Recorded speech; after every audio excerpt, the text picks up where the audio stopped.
Item hashtag SCP-291. Object Class Safe. Special Containment Procedures. SCP-291 must remain disconnected from any power source when not in use for testing. A team of 2 personnel should remain on guard outside SCP-291's containment room and will be swapped out weekly. While disconnected from a power supply, SCP-291 may be considered safe. SCP-291's main entryway closes and locks upon disconnection from a power supply, but the door may be opened manually from the interior in the event of any personnel being trapped. All blocks of disassembled organism are to be kept stored in a designated storage locker within the containment room and are to be properly labeled with a Sharpie marker. Personnel responsible for lost or damaged blocks will be moved to other projects. Description: SCP-291 was located in Data Expunged. SCP-291 resembles a small building in structure, a nearly featureless steel box measuring 10.5 m x 30.2 m at the base and 15 m tall. On one of the narrow sides, there is a large door, 5 m wide, that opens upwards, similar to a garage door, composed of metal slats a few inches high each. There is no handle on the exterior of the door, and while closed, all attempts to open it using non-destructive methods have failed. The interior of the door features a lock that can be opened manually to lift the door for a few seconds, before an unknown mechanism will force it shut again.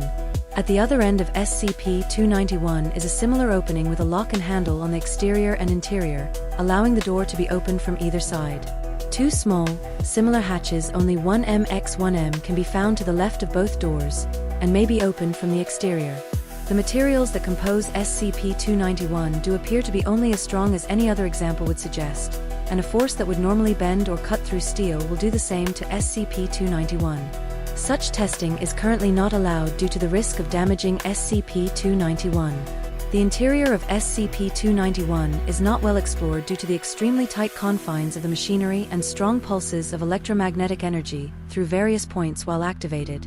When connected to a suitable power source, SCP-291 activates with mechanical clanks and buzzing, and the entryway door springs open.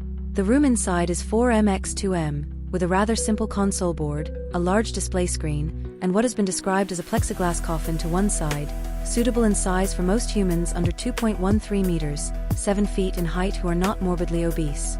The coffin rests on a conveyor belt a meter in height, the coffin itself being approximately a meter deep with a blue-green gel cushion of unidentified material lining the bottom.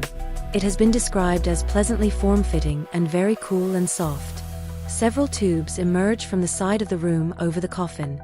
Opposite the coffin, a number of cubbyholes of various sizes with small doors that may be opened or closed are present on the wall. Their purpose shall be elaborated upon later.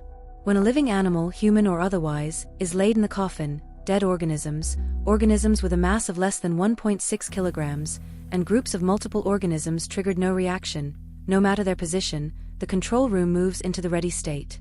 In this state, the display screen shows a scanned, grid-lined image of the organism in the coffin, and the buttons on the console board become operable. Some of the smaller buttons will trigger different effects in the displayed image, such as toggling the skin and muscles of the display on and off, and revealing certain organs and organ systems, whether in real time or frozen depending upon more settings. There are no words, numbers, or symbols on the display or any of the buttons, and all buttons have 2 settings: on, in which they glow, and off, in which they are unlit. Various combinations produce different effects, and Dr. Wrights has been kind enough to spend enough time playing with it to work up a crude user's manual. 3 large buttons, visibly different from the controls for the display, are available to the side. Provided that a living organism is lying in the coffin, the first button may be pressed.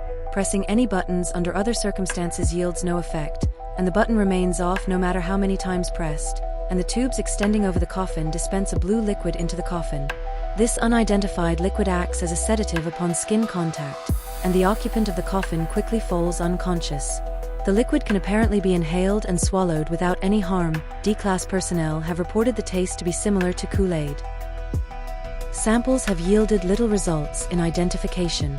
Once the coffin is filled to the brim, the liquid quickly congeals into a thick syrup, and then to a solid gel. Over this period, the occupant's detectable bodily functions, such as breathing and heartbeat, cease. This may be observed on the display screen. Once the liquid fully solidifies, the display screen shuts off and the conveyor belt starts to move. All attempts to stop the conveyor belt and remove either the coffin or the occupant cause the entire process to shut down, after which the blue liquid evaporates within a few minutes and the subject regains consciousness unharmed. The conveyor belt carries the coffin and occupant through a small door that quickly locks closed, and the entire machine becomes a cacophony of mechanical clanking, whirring, and grinding. The display screen will only display a rectangle that slowly fills, like a loading bar, as SCP-291 does its work. Depending upon the size of the organism, SCP-291 finishes its as-of-yet unknown process in approximately 20 to 30 minutes, at which point the product can be retrieved at the opposite end of SCP-291. The back door of SCP-291 leads to a similar chamber, also containing a conveyor belt similar to the one that holds the coffin in the entryway. There is also a series of 24 cubbyholes or lockers, identical to those found in the entry room. These cubbyholes may be pulled out to retrieve their contents, parts of the organism, disassembled and preserved in blocks of an unidentified clear solid. These blocks are quite strong, but they can be melted by extremely high temperatures, or shattered by sharp blows from a pick.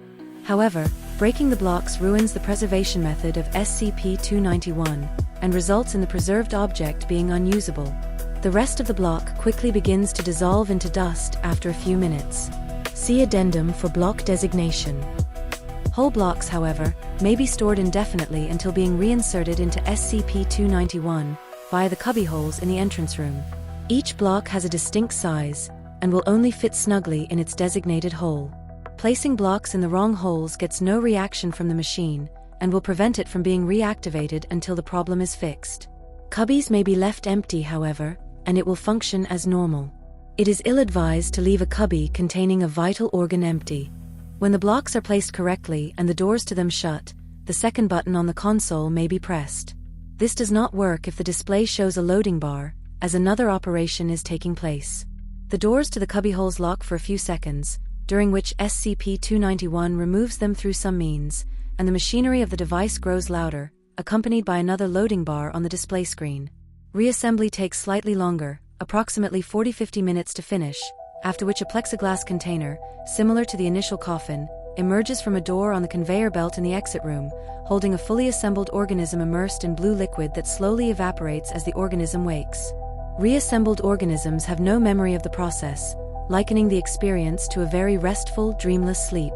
They awaken with some slight disorientation, but this passes after a few minutes, and they complain about being very hungry. Tests reveal that they are reassembled with their stomachs empty.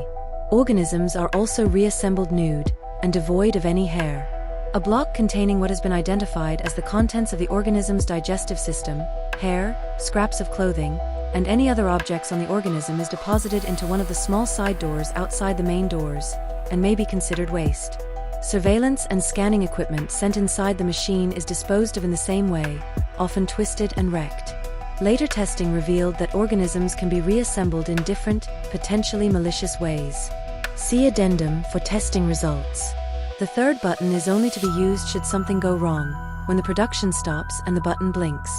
It undoes whatever has been done the best it can, and shuts down the whole process while triggering some kind of cleaning and reset method.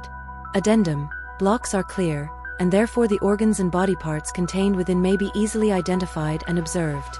The body is divided up like such: brain, lungs and diaphragm, heart, digestive system, reproductive organs, left eye, right eye, upper left torso and arm musculature up to the elbow and various organs, upper right torso and arm musculature up to the elbow and various organs, lower left torso and upper leg musculature and various organs, lower right torso and upper leg musculature and various organs, lower left leg and foot, lower right leg and foot, lower left arm and hand, lower right arm and hand, neck and head musculature and various organs, skeletal system from mid-spine up, skeletal system from mid-spine down, lymphatic and circulatory system from waist up, lymphatic and circulatory system from waist down, skin, neatly folded.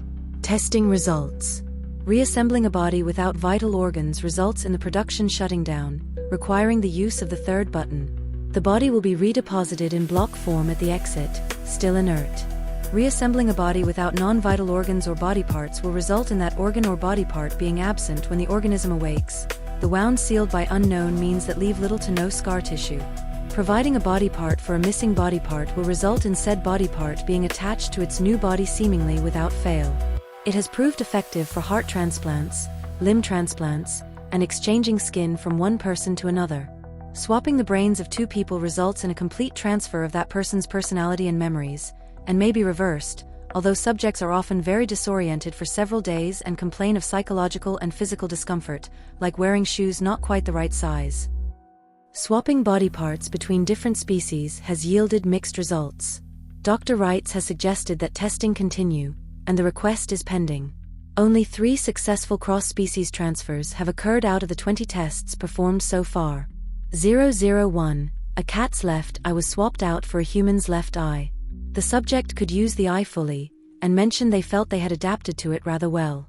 Their new left eye displayed all the abilities of a cat's eye, including difficulty seeing colors and heightened perception in the dark.